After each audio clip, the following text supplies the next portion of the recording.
গণভোট অধ্যাদেশ ২০২৫ আজ ২৫ নভেম্বর ২০২৫ উপদেষ্টা পরিষদের সভায় অনুমোদিত হয়েছে। এই অধ্যাদেশের মাধ্যমে আগামী জাতীয় নির্বাচন কমিশন এর ত্রয়োদশ সংসদ নির্বাচনের দিনই জনগণকে হ্যাঁ না ভোট দেওয়া যাবে এমন একটি গণভোট আয়োজনের নীতি নির্ধারণ করা হচ্ছে। ভোটের ব্যালট পেপারকে ভিন্ন রঙের করার সিদ্ধান্ত নেওয়া হয়েছে যাতে ভোটার বিভ্রান্ত না হয়।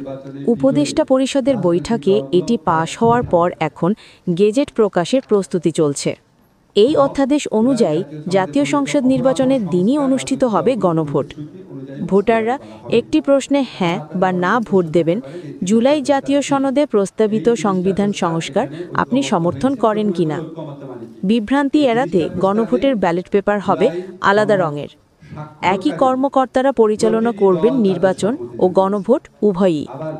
সরকার বলছে এটি দেশের রাজনৈতিক সংস্কারকে গতিশীল করবে।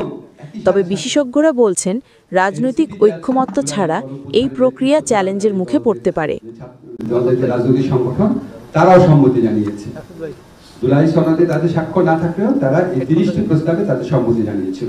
এই জন্য এটাকে আমরা বলছি এই ৩০টি প্রস্তাবে ঐক্যমত্য হয়েছে।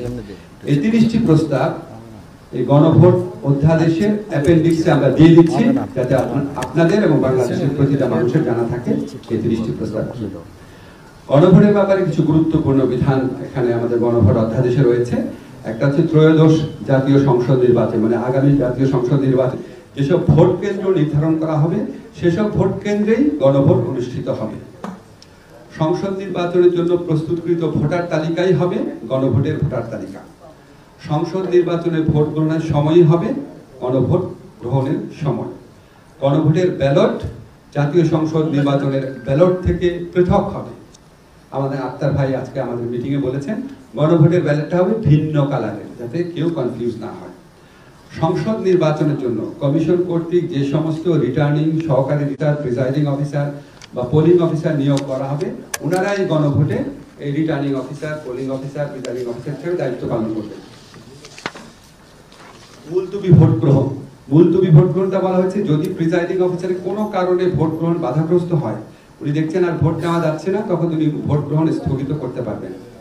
কমিশন, নির্বাচন কমিশন যদি এই মর্মে সন্তুষ্ট হয় যে অন্যান্য ভোট কেন্দ্রের ফলাফল দ্বারা গণভোটের ফলাফল নির্ধারণ করা সম্ভব নয়, শুধুমাত্র তখন কমিশন ওই সমস্ত কেন্দ্রে পুনরায় ভোট গ্রহণের নির্দেশ প্রদান করবে।